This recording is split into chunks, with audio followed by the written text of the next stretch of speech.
Assalamualaikum warahmatullahi wabarakatuh. Hai sahabat Rizkita Channel yang masih menunggu pembelajaran dari Rizkita Channel. Oke, hari ini kita akan bahas materi kelas 12 SMA untuk jurusan IPS. Nah, kali ini kita akan membahas itu adalah jurnal penutup. Nah, sebelumnya kita udah bahas tentang jurnal penyesuaian. Jadi bagi adik-adik yang belum menonton yang bagian jurnal penyesuaian, silakan ditonton.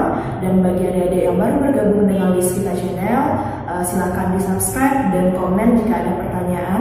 Dan bagi adik-adik yang sudah setia dengan Rizkita Channel, tetap terus ikutin Rizkita Channel dan bagikan link-link pembelajaran yang ada di Rizkita Channel kepada teman-teman adik-adik agar mereka juga bisa belajar mandiri di rumah dengan bantuan dari Rizkita Channel. Oke. Kita sebenarnya untuk materi akuntansi kelas 12 untuk perusahaan jasa ini sudah hampir sampai ke titik finish. Berarti sekarang kita akan bahas tentang jurnal penutup, lalu tinggal satu lagi adalah jurnal pembalik. Jadi tinggal dua subpokok itu lagi. Nah, berarti selesailah rangkaian pembelajaran kita untuk perusahaan jasa, dan nanti akan kita lanjutkan lagi dengan perusahaan dagang. Nah, di perusahaan dagang nanti itu kita hanya menambahkan saja dari perusahaan jasa. Oke, langsung saja kita bahas untuk pertemuan kali ini adalah jurnal penutup. Oke, jurnal penutup itu atau kita sering sebut dengan closing entry. Kenapa nggak bikin bahasa Inggrisnya? Karena nanti di dalam soal UTBK dia akan mengeluarkan dengan bahasa Inggrisnya. Berarti adik-adik sudah paham kalau jurnal penutup itu dia adalah closing entry ya. Oke, yang kita bahas di sini cuma 2 poin, tujuan dan fungsi sama akun-akun. Nah, akun-akun ini sama juga dengan penyesuaian ini, ada beberapa akun yang akan kita sesuaikan. Oke, lanjut kita ke poin yang pertama tentang tujuan dan fungsi. Nah, tujuan dari jurnal penutup itu dia sebenarnya adalah untuk menolkan akun, untuk menolkan akun nominal. Oke. Nah, di awal itu kita sudah bedakan apa yang disebut dengan akun nominal. Oke, kalau kita bicara tentang akun nominal berarti di kepala adik-adik sudah tergambar 2 akun. Oke, akun nominal itu dia adalah akun pendapatan dan beban. Berarti akun nominal itu isinya adalah pendapatan sama si beban. Berarti yang akan kita tutup itu adalah pendapatan dan beban. Ini dia adalah akun nominal. Itu tujuan dari jurnal penutup. Kita akan menolkan pendapatan dan si beban ini. Oke, itu dari tujuan.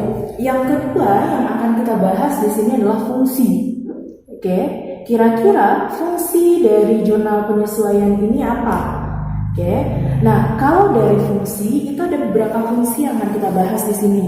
Oke, ada 2 fungsi dari jurnal penutup ini. Yang pertama fungsinya itu adalah mencari bagaimana keadaan pendapatan dan beban. Pendapatan dan beban. Apakah di sini posisinya pendapatan lebih besar dari beban atau beban yang lebih besar dari pendapatan? Yang kedua, kita bisa menentukan modal akhir. Oke, menentukan modal akhir. Oke, ini dia fungsi dari jurnal penutup.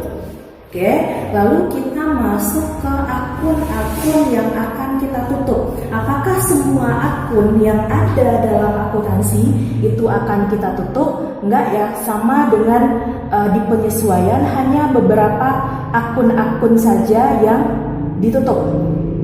Oke, nah kalau untuk jurnal penutup ini yang akan kita tutup pasti sesuai dari tujuannya. Tujuannya tadi adalah menolkan pendapatan dan beban. Pasti pendapatan dan beban ini harus kita tutup. Nah, yang pertama kita lihat dulu. Yang pertama itu kita akan menutup yang namanya beban.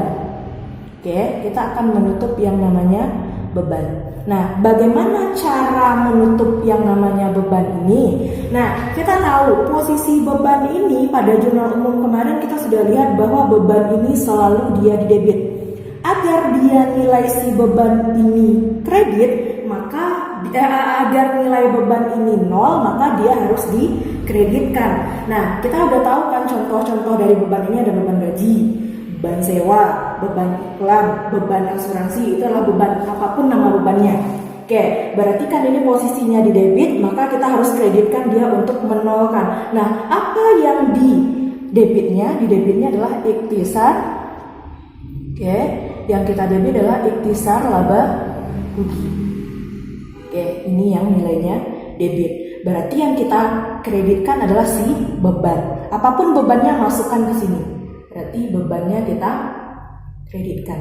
Ini untuk menutup akun dari beban. Berarti bebannya itu mesti tidak kita kreditkan karena posisi beban itu dia di debit. Oke, paham ya untuk beban. Lalu yang kedua yang akan kita tutup itu adalah pendapatan. Oke, pendapatan itu saldo normalnya ada di kredit. Berarti untuk menolkan berarti sebaliknya, berarti dia berada di lawannya di mana. Oke, kalau untuk pendapatan karena dia di kredit berarti kita letakkan dia di debit. Oke, berarti dia pendapatan di debit. Berarti di sini adalah ikhtisar laba rugi kita kreditkan. Oke, ini dia untuk pendapatan. Yang perlu kalian pahami di sini untuk jurnal penutup adalah saldo nominal dari beban dan pendapatan ini. Kalau kalian udah paham saldo nominal beban dan pendapatan itu tinggal ditambahkan saja ikhtisar laba ruginya karena kita maunya menolkan. Berarti kalau dia di debit awalnya beban, berarti untuk menolkan harus kita kreditkan. Begitu juga dengan pendapatan. Pendapatan itu dia dikredit, kalau kita mau menolkan berarti dia harus kita debitkan. Itu dia untuk akun dari beban dan pendapatan. Yang ketiga kita masuk adalah kalau ada pendapatan dan beban berarti di sini akan kita tutup adalah ikhtisar laba rugi. Oke, ikhtisar laba rugi ini akan kita tutup. Nah, yang namanya perusahaan atau di laporan laba rugi itu pasti perusahaan akan memperoleh yang namanya laba atau rugi. Oke, jika perusahaan laba, berarti untuk ikhtisar laba rugi ini akan ada dua kondisi untuk menutupnya. Oke, kondisi yang pertama itu adalah, kita lihat ya, kalau kondisi yang pertama itu adalah pada saat laba. Oke, pada saat laba bagaimana kita akan menutupnya?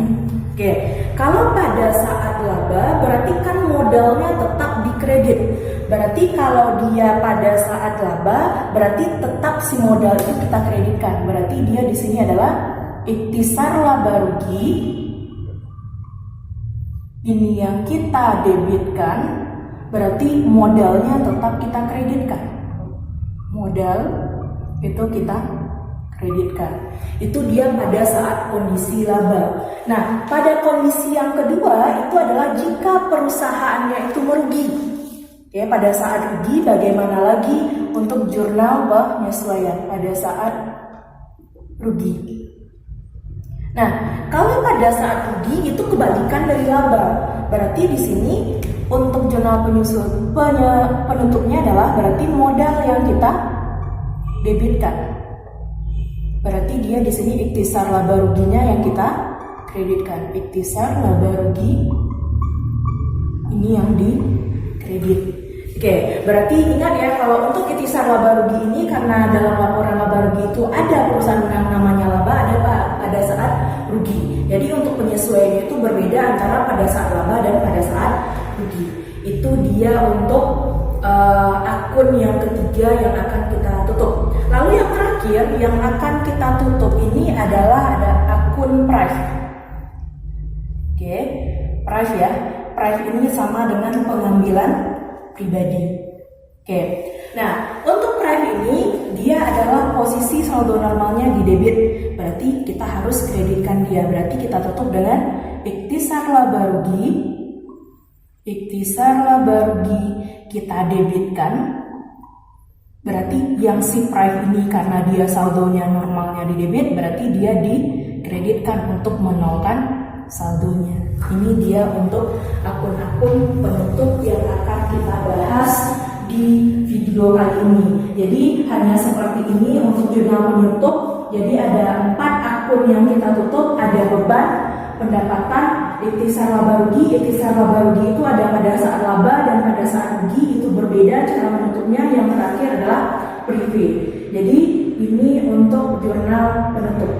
Oke, adik-adik, selesai video kita untuk jurnal penutup. Insya Allah di lain kesempatan kita lanjutkan dengan jurnal pembalik. Nah, bagi adik-adik yang masih ada pertanyaan, kalau mau bertanya soal, silahkan tinggalkan pertanyaan di kolom komentar. Nanti insya Allah akan kita jawab. Oke, terima kasih masih setia dengan Lisvika Channel. Semoga hadirnya Lisvika Channel bisa membantu proses pembelajaran dari adik-adik di rumah, dan kami dari Lisvika Channel bisa